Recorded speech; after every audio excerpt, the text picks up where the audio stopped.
오늘 본문 말씀은 두 가지를 얘기하고 있는데, 첫째는 유대 종교 지도자들에게 붙잡히신 예수님께서 대제사장 가야바의 집으로 끌려가 신문을 받은 사실을 자세히 기록해주고 있고, 또 그곳에서 베드로가 예수님이 예고하신 것처럼 3번 예수님을 모른다고 부인한 사실을 기록해주고 있습니다. 53절부터 59절까지 보면 예수님께서 가야바의 공회 회원들이 보낸 무리들에서 잡히셔서 가야바의 집, 대제사장의 집인데 그곳에 끌려가 거기서 계셨습니다. 그 예수가 끌려왔다는 소문이 그 한밤중에도 이미 대기하고 있었겠지만 한밤중에도 사람들에게 알려지게 되자 공회를 구성하고 있는 대제사장들, 장로들, 서기관들이 다 모여들었습니다. 참 대단한 열정들입니다. 예수님께서 잡히시던 시각부터 시작해서 다음날 새벽에 빌라도에게 이첩될 때까지 시간이 아마 새벽 2시에서 5시 어간이 아닐까. 한참 사람이 깊은 잠에 빠져있을 시간인데 이 무리들은 대거 모여들어서 예수님을 죽이는 일을 최종적으로 확정하기 위해서 그 심야 한밤중에 예수님을 신문을 하고 있는 모습을 보게 됩니다. 근데 베드로는 예수를 멀찍이 따라와서 대제사장의 집 뜰 안까지 들어가 있었습니다. 대제사장 집에 하인들과 함께 마당에서 불을 쬐고 있었던 것이죠. 자, 이 정도만 해도 베드로가 대단한 사람 아닙니까? 호랑이 굴에 들어갔잖아요. 자기도 어찌 될지 모르는 그런 환경에 들어갔습니다. 참 대단한 베드로다. 다른 제자들은 여기에 코빼기도 안 보이는데 베드로가 그 대제사장 집 안뜰까지 들어가서 그 집의 하인들과 함께 모닥불을 쬐고 있는 모습을 보여줍니다. 참 그런 대단히 용감하고 끝까지 주님과 함께 있었다. 그렇게 말을 해도 과언이 아닌 베드로의 모습입니다. 55절 이하에 보면 예수를 앞에 둔 대제사장들은 온 공회가 예수를 죽이는 일에 찬성할 만한 사형에 해당하는 확실한 증거를 찾기 위하여 혈안이 돼가지고 예수님을 신문하고 조사했지만 딱히 확실한 증거를 얻지 못했습니다. 그곳에 있던 많은 사람들이 예수를 죄인으로 정죄하기 위해 거짓 증언을 했지만 그 증언들 서로 일치하지도 않았습니다. 어떤 사람은 예수님에 대하여 거짓 증언하기를 자신들이 예수가 한 말을 직접 들었는데 그가 손으로 지은 이 성전을 자기가 헐어버리고 손으로 짓지 아니한 다른 성전을 사흘 동안에 지을 것이라고 했다는 것이죠. 비슷했죠. 비슷한 얘기를 합니다. 참 기가 막힙니다. 예수님이 언제 자기가 헐고 자기가 세우시겠다 그랬어요. 근데 이제 그렇게 말을 하니까 어느 사람이 아니 그건 아니고 그걸 서로 맞지 않으니까 그 예수님을 잡아 죽이려고 하는 그들의 계획이 제대로 성립이 안 되는 거죠. 자, 그래서 60절부터 65절에 보면 예수를 정지하기를 위한 그들의 노력이 소용없음을 본 대제사장이 무리들 가운데에서 예수님에게 다음같이 질문합니다. 너는 왜 아무 대답이 없냐? 이 사람들이 너를 정죄하는 증거에 대해서 어떻게 생각하느냐. 그러나 예수께서는 그의 질문에조차 아무 대답을 하지 않으셨습니다. 그러자 대제사장이 다시 물었는데 매우 직설적이고도 단도직입적인 질문을 한 것이죠. 네가 언제 어디서 무슨 말을 했냐 이게 아니라 바로 사형시킬 말을 질문을 던지죠. 네가 찬송받을 이의 아들 그리스도냐? 예수께서는 이 질문에 대해 그렇다 하면 이제 죽는 거잖아요. 그렇기 때문에 빙빙 돌려서 애매모호하게 답을 하지 않으셨습니다. 분명하고 당당하게 내가 그다. 인자가 권능자의 우편에 앉은 것과 하늘 구름을 타고 오는 것을 너희가 볼 것이다. 여러분, 우리가 여러 가지 일들을 겪으면서 우리 입장도 밝히고 그럴 때가 있지만 네가 누구냐? 여러분, 정체성을 묻는 사람들에게는 내가 그리스도인이다. 내가 하나님의 자녀다. 분명하게 선포해야 할 담대함을 갖고 살아야 합니다. 다른 모든 것을 아무리 지혜롭게 말을 하고 일을 잘해도요. 네가 누구냐라는 질문에 나는 그리스도인이다. 이 말이 분명하게 선포되는 삶을 살지 않으면 필패합니다. 눈치 슬슬 보고 사람들이 나를 어떻게 생각할까? 사람들이 나를 광신자로 보지 않을까? 내가 이렇게 말하면 더 이상 나하고 말을 섞지 않으려고 그러지는 않을까? 왕따 당하지는 않을까? 이런 것들이 내가 누구란 사실을 분명하게 밝히지 못하게 만드는 거리가 되는 것을 우리가 잘 알고 있습니다. 자, 그 말을 들은 대제사장은 자기 옷을 찢었습니다. 신성모독이라고, 자기가 하나님이라고 그랬다고, 하나님의 아들 그리스도라고 말을 했다고, 그러면서 우리에게 무슨 증인이 더 필요하냐? 신성모독하는 그의 말을 너희가 들었는데 너희들은 어떻게 생각하느냐?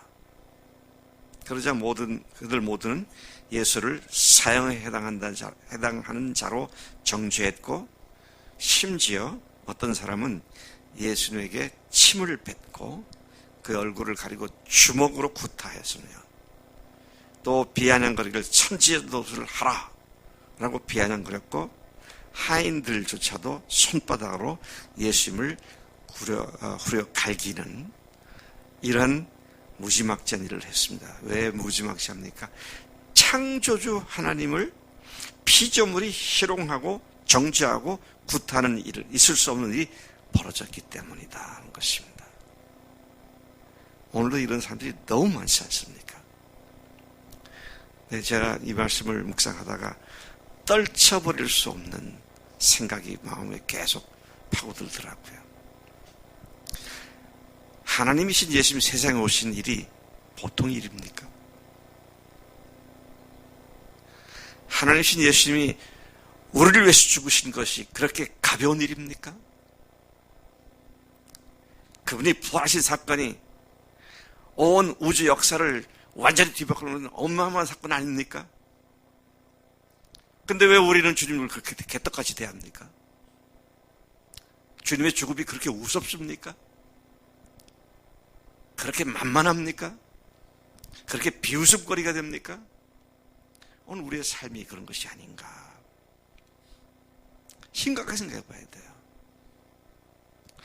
창조주께서 피조물에게 그러한 형편없는 대접을 받고 계시는 이 장면이, 참 저는 성경 장면 중에서 예수님이 피조물에게 손바닥으로 주먹으로 침뱉음을 당하며 조롱당하는 이 모습을 볼 때 너무 마음이 아파요. 근데 오늘 우리가 이러고 있지 않는가? 주님이라면서요. 네? 예수님을 주님이라고 왜 부르지 않습니까? 근데 정말 주님 대우를 해드려요? 조금 피곤하면 새벽기도 안 나오고, 조금 내 마음에 불편하면 교회도 쉽게 빠지고, 그게 뭐 주님 모신 사람들의 삶입니까? 우리는 우리 마음을 속일 수 있고요, 다른 사람 속일 수 있지만 주님은 다 보시잖아요. 참 우리가 이런 면에서 회개할 일이 한두 가지가 아니다, 그런 생각을 떨쳐버릴 수가 없더라고요. 66절부터 71절까지는 그 비장하고 심각한 상황에 베드로가 예수님을 부인하는 장면이 나옵니다. 제가 이거 보니까 이건 마태, 마가, 누가, 요한 네 복음서에 다 나오더라고요. 아랫뜰에 있었던 베드로에게 대제사장의 여종 하나가 와서 불 쬐고 있는 베드로를 똑바로 바라보면서 너도 나사렛 예수와 함께 있었지? 라고 말을 하자 베드로는 거의 반사적으로 나는 네가 무슨 말을 하는지 도대체 알지도 못하고 이해하지도 못하겠다, 그렇게 예수를 부인했습니다. 그리고는 아랫뜰에 있다가 앞뜰로 자리를 옮깁니다. 근데 이상한 거는 제가 영어 성경을 보니까 우리말엔 여종 하나가 여종이 그랬는데 영어 성경에 보니 그 여종이 그랬습니다. 그 여종이. 그러니까 따라가면서 지금 부인하게 만들어요. 따라가면서 아랫뜰에서 앞뜰로 옮기는데 따라가면서 그 얘기를 합니다. 근데 베드로는 다시 얘기를 합니다. 아니다. 아니다. 근데 이 여자가 베드로를 보고 얘기하는 게 아니라 옆에 사람들 보고 이 자가 그 자다, 이제 이렇게 얘기를 한 거잖아요. 이번에도 그리고 또 조금 후에는 곁에 서 있던 다른 사람들이 베드로에게 너도 갈릴리 사람이 정말로 그 패거리가 맞다. 이번엔 베드로가 어떻게 합니까? 저주하며 맹세합니다. 저주하고 맹세해서 말합니다. 나는 너희가 말하는 이 사람을 알지 못하노라. 제가 이 장면을 마태복음 26장에 보니까요, 기가 막힌 장면이 나옵니다. 이렇게 세 번째 부인을 하니까 예수께서 베드로를 보셨다 그랬습니다. 세 번째 부인한 베드로를 예수님께서 이렇게 보셨다는 거잖아요. 예수님의 시선과 베드로의 시선이 마주쳤을 때 베드로가 얼마나 놀랐겠습니까? 근데 그때 마침 닭이 세 번 울었습니다. 닭이 두 번째 울었어요. 그때서야 베드로가 예수님께서 오늘 밤 네가 나를 세 번 부인하리라 하던 말씀이 생각이 나서 그것이 기억이 되어서 그 일을 생각하고 울었더라 그랬어요. 마태복음 26장에는 그냥 여기서는 생각이 나서 울었다 그랬는데요, 26장 75절 보면 밖에 나가서 심히 통곡하니라 그랬습니다. 심히 통곡하니라. 저는 이 장면에서 항상 가룟 유다를 생각합니다. 가룟 유다, 그가 예수님을 팔아넘기고 나서 양심의 가책을 받고 자기가 한 일의 책임을 지고해 목매달아 죽었죠.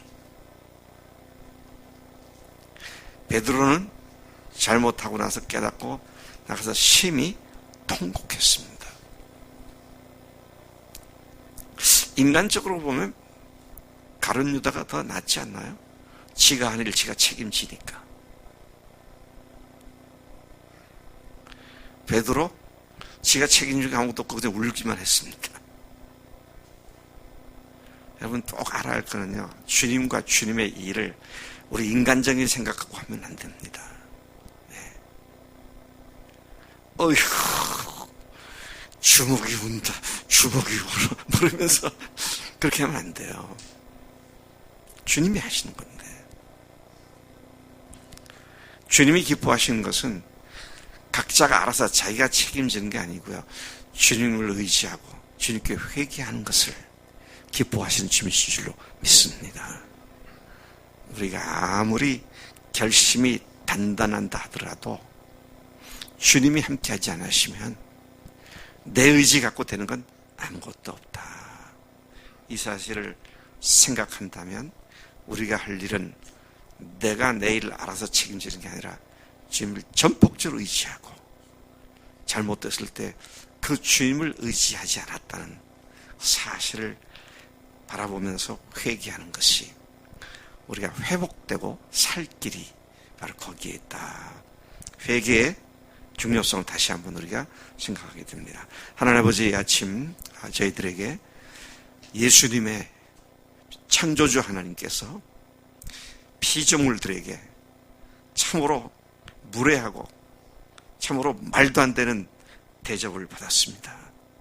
그런데 이게 남의 말이 아니라 오늘 우리의 말이 아닌지 우리의 모습이 아닌지를 다시 되돌아오게 하시니 감사합니다.